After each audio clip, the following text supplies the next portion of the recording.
Ya, sekarang kita akan membahas tentang ukuran penyebaran lainnya, tentang nilai standar dan koefisien variansi ya. Kita mulai dari nilai standar dulu yang disimbolkan dengan Z, yang mengartikan bahwa ini adalah sebuah perubahan ya yang digunakan untuk membandingkan dua buah keadaan atau dua buah data atau lebih begitu ya. Nah, rumusnya sendiri adalah, nah ini ya, ini rumusnya nilai Z sama dengan X min X bar per S. Jadi X-nya adalah datanya yang akan dibandingkan itu sendiri, kemudian X bar-nya adalah rata-rata dari kelompok datanya tersebut, ya. Kemudian S-nya adalah standar deviasi. Oke, di sini lebih jelasnya kita langsung ke soal aja. Nah, di sini datanya sudah diringkas ya. Jadi tidak data mentah disajikan. Jadi data yang dibandingkan di sini adalah data nilai ujian housekeeping sebesar 84 dengan nilai ujian for novice 90 begitu ya. Jadi tidak semata-mata melihat 84 tuh kurang dari 90 sehingga nilai housekeeping lebih kecil dibandingkan for novice ataupun lebih menguasai for novice dibandingkan housekeeping. Tidak bisa begitu ya. Karena di sini kita akan bandingkan pada kelompok datanya masing-masing. Jadi 84 itu bagaimana pada kelompok nilai housekeepingnya pada kelasnya, kemudian nilai 90 itu bagaimana kondisinya pada kelas front office-nya begitu ya. Jadi kita akan bandingkan dan kita akan lihat mahasiswanya ini lebih menguasai mata kuliah yang mana begitu ya. Dan rataan kelas untuk housekeeping dan deviasi bakunya sudah diketahui 76 dan 10 ya untuk deviasi bakunya ya, itu standar deviasinya.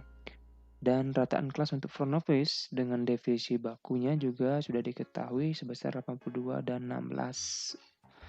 Sekarang kita akan langsung cari nilai Z masing-masing. Ya, karena tidak perlu mencari rata-rata lagi ya, deviasi baku lagi gitu. Langsung saja nih ya. Buat nilai Z dari apa ini? Housekeeping dulu ya. Housekeeping saya pakai simbol HK. Nah, itu akan sama dengan apa? Saya ingatkan rumus kembali ya. Mencari nilai Z itu adalah X dikurangi X bar per S ya. Dimana X-nya adalah data dari housekeeping itu sendiri, data atau nilai ujian dari housekeepingnya adalah 84 ya. Dikurangi dengan rata-rata kelas untuk housekeepingnya adalah 76 per deviasi bakunya adalah 10. Jadi diperolehlah hasil 8 per 10 sebesar 0,8. Sedangkan untuk bilangan baku front office-nya nilai Z saya pakai FO simbolnya. Ini saya langsung masukkan angkanya saja ya. Jadi X-nya sendiri atau nilai ujian daripada front office itu 82. Betul ya? Oh sorry, salah. 90 harusnya ya. Ya, nilai ujiannya 90 ya ini ya. 82 itu adalah apa? Rata-ratanya ya, berarti dikurangi 82 per deviasi bakunya 16. Hasilnya adalah berapa nih? 8 per 16 atau 0,5. Jadi bisa disimpulkan bahwa nilai housekeeping seri nilai Z ya, atau nilai baku dari housekeeping itu lebih dari front office begitu ya, nilai Z atau front office-nya. Nah, di sini bisa disimpulkan bahwa mahasiswa tersebut tentunya lebih menguasai ya, dilihat dari nilainya lebih menguasai mata kuliah housekeeping dibandingkan yang front office ternyata ya. Nah, itu kurang lebih fungsi dari nilai baku ini. Jadi kita dapat membandingkan dua buah keadaan begitu ya. Ya, lanjut ke koefisien variansi atau disingkat KV. Nah, ini definisinya adalah perbandingan antara simpangan baku dengan harga rata-rata yang dinyatakan dalam persentase ya. Nah, ini bisa dilihat dari rumusnya sendiri kan. Berarti KV sama dengan S per X bar kali 100% gitu ya. Nah, yang perlu dicermati bahwa besarnya koefisien variansi ini ternyata berpengaruh pada apa? Nah, pada sebaran datanya ya. Jadi terhadap kualitas sebaran datanya. Jadi kalau semakin kecil nilai koefisien variansinya atau nilai KV-nya adalah datanya akan semakin homogen. Sedangkan semakin besar nilai KV atau koefisien variansinya maka datanya semakin heterogen. Jadi ini berpengaruh terhadap kualitas sebaran datanya. Semakin beragam atau cenderung tidak beragam. Nah, kita kan lebih jelasnya terapkan pada soal berikut ya. Nah, ini diketahui dua kelompok data ya. Saya berikan ada data X, ada data Y. Data X sendiri adalah 1, 5, 9, 13, 17. Data Y sendiri adalah 1, 3, 5, 7, 9, 11, 13, 15, 17. Kita disuruh mencari nilai koefisien variansinya masing-masing. Dan nantinya kita akan cek mana data yang lebih homogen ya antara X dan Y itu sendiri. Nah, di sini yang diketahui adalah data mentahnya kan. Jadi kita akan coba cari KV X ya, dari X, koefisien variansi dari X dulu. Karena di sini tidak diberikan informasi lebih ringkasnya atau ini masih mentah ya, data mentah yang diketahui. Oke lah, berarti kita cari yang pertama apa? X bar ya. Karena rumus KV sendiri kalau tadi masih ingat itu kita perlu simpangan baku dan rata-rata atau X bar. X barnya saya cari terlebih dahulu karena untuk mencari simpangan baku kita akan menggunakan X bar juga begitu ya. Jadi langkah bagusnya kita akan cari X bar terlebih dahulu dengan menjumlahkan datanya kan begitu ya. 1 ditambah 5 ditambah 9 ditambah 13 ditambah 17 ya, jumlah data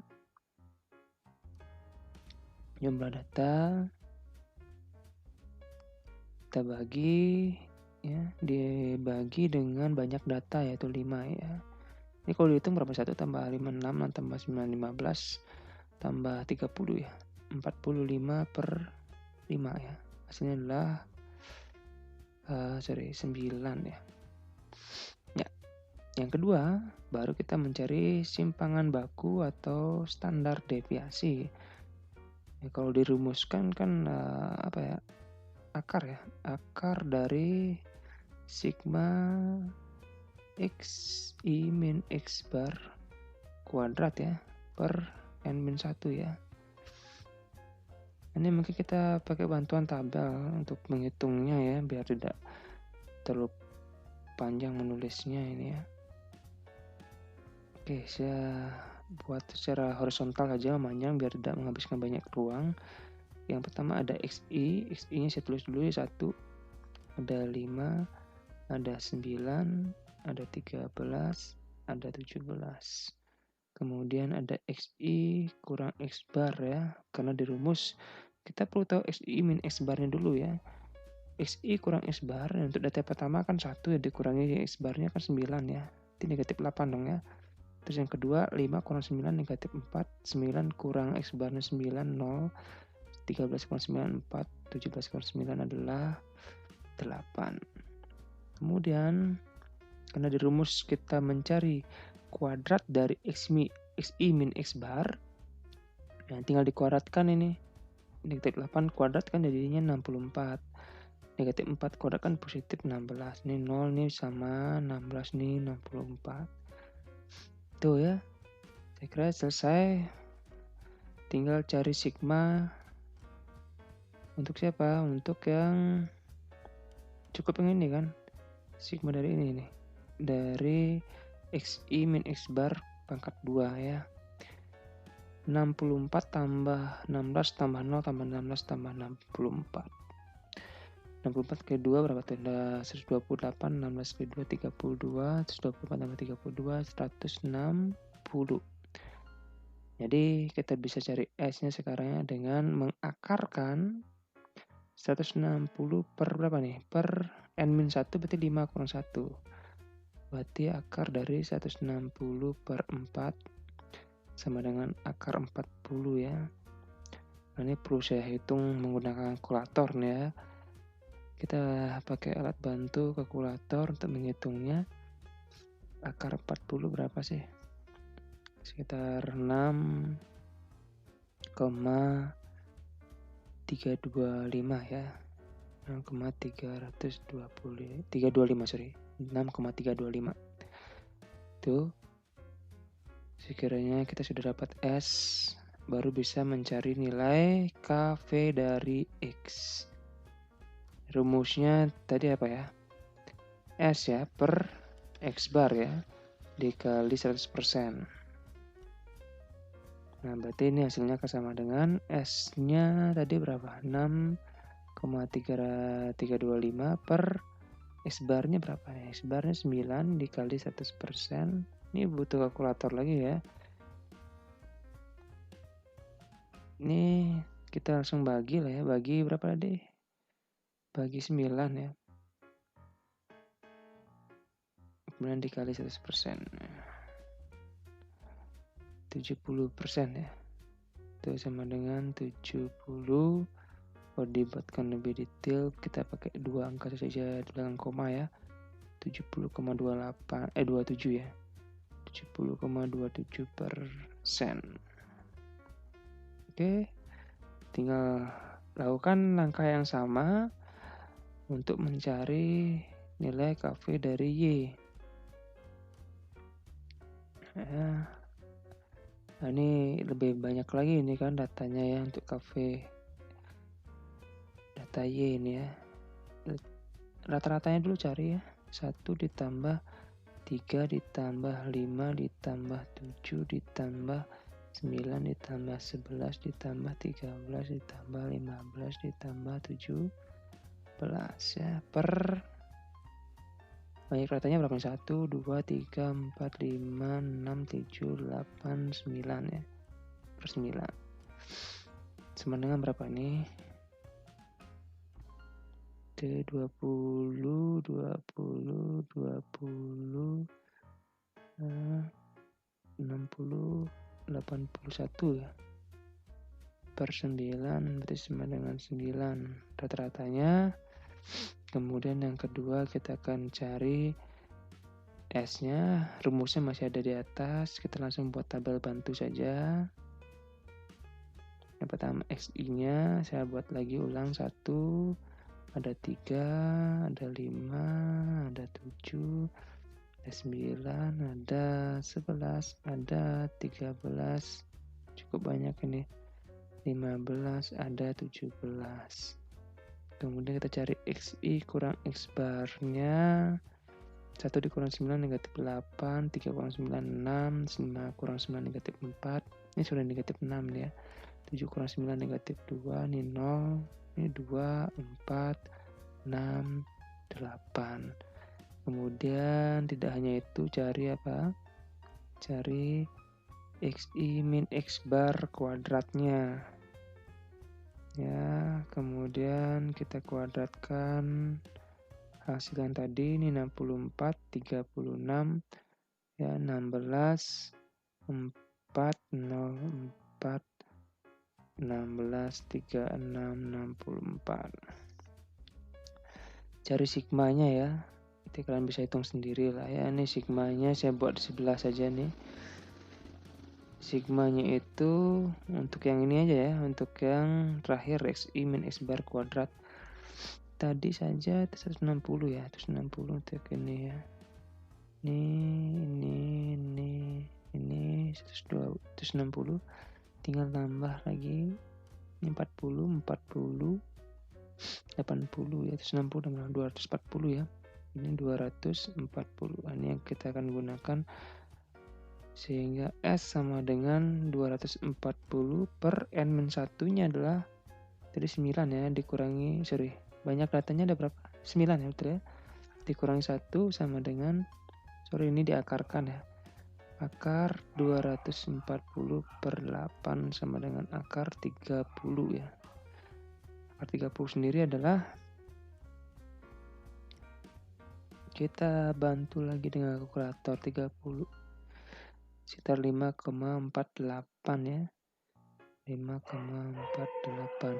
Tapi lebih baik jangan dibulatkan terlebih dahulu, atau untuk penulisan nggak masalah, tapi dalam perhitungan, karena kita masih melakukan perhitungan di mana untuk nilai KVY kita sudah bisa cari ya dengan 5,48 per rata-ratanya berapa, 9 ya, kali 100%. Jadi perhitungan yang tadi ini tinggal langsung kita gunakan, jangan dibulatkan biar tidak banyak errornya atau galatnya ya, kesalahannya ya.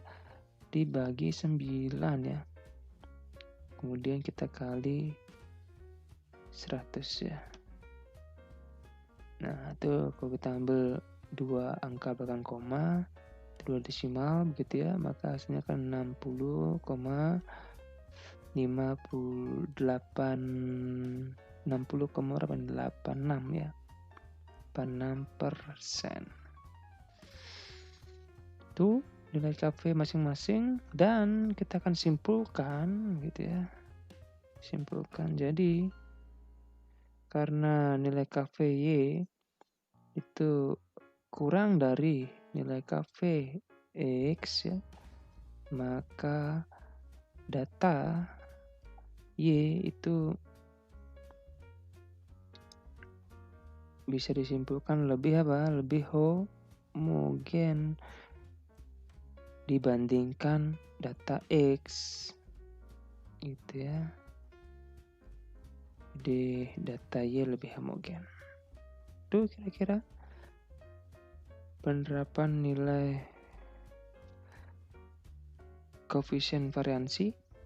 Jadi paling tidak kita bisa melihat kualitas sebaran datanya ya, homogen atau heterogen. Heterogen itu tidak beragam lah ya. Seberapa besar beragamnya ya, kita bisa lihat dari nilai koefisien variansinya. Oke, sekian dulu. Terima kasih.